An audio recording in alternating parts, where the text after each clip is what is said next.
नमस्कार आप सभी का। आप सभी के अपने चैनल राम भक्ति चैनल पर एक बार फिर से बहुत बहुत स्वागत है।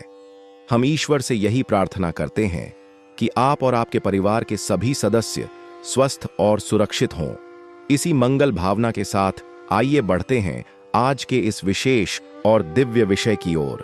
क्या सच में ऐसे कुछ शब्द हैं जिन्हें एक साथ बोलते ही श्री हनुमान जी स्वयं अपना संकेत दे देते हैं? आज का यह वीडियो बिल्कुल भी साधारण नहीं है, क्योंकि आज जिस विषय पर हम बात करने वाले हैं वह विषय बहुत ही गूढ़ और रहस्यमय है। अगर इस विषय को आपने सही ढंग से समझ लिया तो इसमें ऐसे कथन छिपे हैं जो आपके जीवन की दिशा तक बदल सकते हैं। इसलिए अगर यह वीडियो आप तक पहुंचा है तो इसे अंत तक ध्यान से सुनिएगा, क्योंकि अंत में जो रहस्य खुलेगा वह आपके पूरे जीवन को प्रभावित कर सकता है। तो आइए बिना समय गंवाए आज के इस दिव्य क्रमांक की ओर आगे बढ़ते हैं। आज हम रामायण, हनुमान चालीसा, आनंद रामायण और पुराणों के संदर्भों को जोड़ते हुए उस रहस्य तक पहुंचने का प्रयास करेंगे जो सुनकर आप स्वयं चकित रह जाएंगे। लेकिन ध्यान रखिए, यह रहस्य अंत में ही प्रकट होगा। अगर आपने बीच में वीडियो छोड़ दिया तो पूरी बात अधूरी रह जाएगी।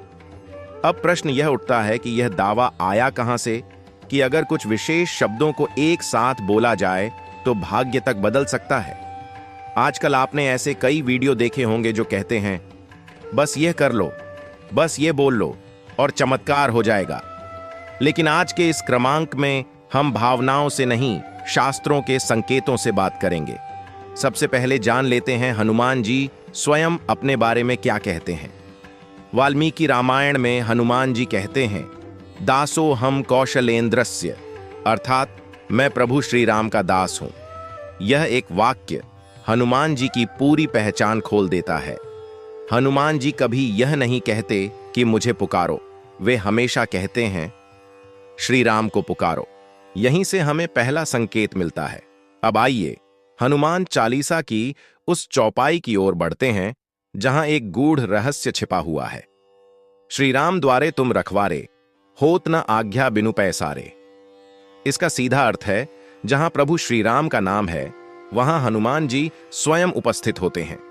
ऐसा कहीं नहीं मिलेगा कि राम नाम लिया जा रहा हो और वहां हनुमान जी ना हो। अब रहस्य और गहराता है। आनंद रामायण में कहा गया है कि राम नाम के समान कोई भी उद्धार करने वाला नहीं है, और कलयुग में हनुमान जी की अनुभूति नाम स्मरण से ही होती है। अब सवाल यह है, क्या शास्त्रों में सच में कोई निश्चित 11 शब्द लिखे हैं? तो उत्तर ध्यान से सुनिए। नहीं, शास्त्रों में 11 शब्दों का उल्लेख नहीं है, बल्कि 11 बार जापन का संकेत है। यही सबसे बड़ा रहस्य है।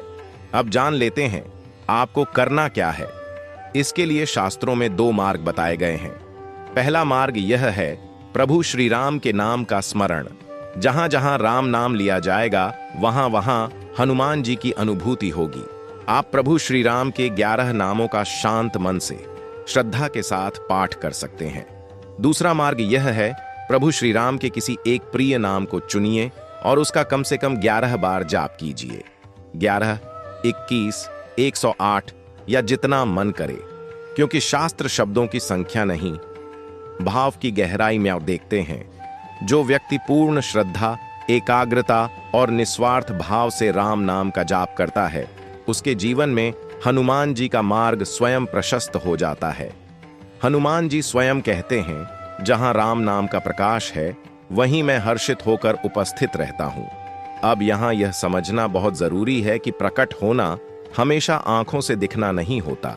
शास्त्रों के अनुसार हनुमान जी की उपस्थिति का अर्थ है भय का दूर होना, बुद्धि का स्पष्ट होना, मार्ग का खुल जाना और भीतर से शक्ति का जागरण।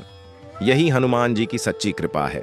तो निष्कर्ष साफ है, अगर हनुमान जी को पाना है तो उन्हें बाहर नहीं, राम नाम में खोजिए, क्योंकि जहां राम है वहीं हनुमान है। आशा करते हैं आज का यह दिव्य क्रमांक आप सभी के लिए फलदायी होगा। इसी मंगल कामना के साथ आज के लिए विदा लेते हैं।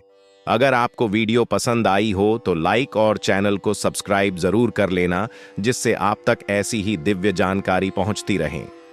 जय श्री राम, जय बजरंग बली की। जय नियम करौली महाराज की।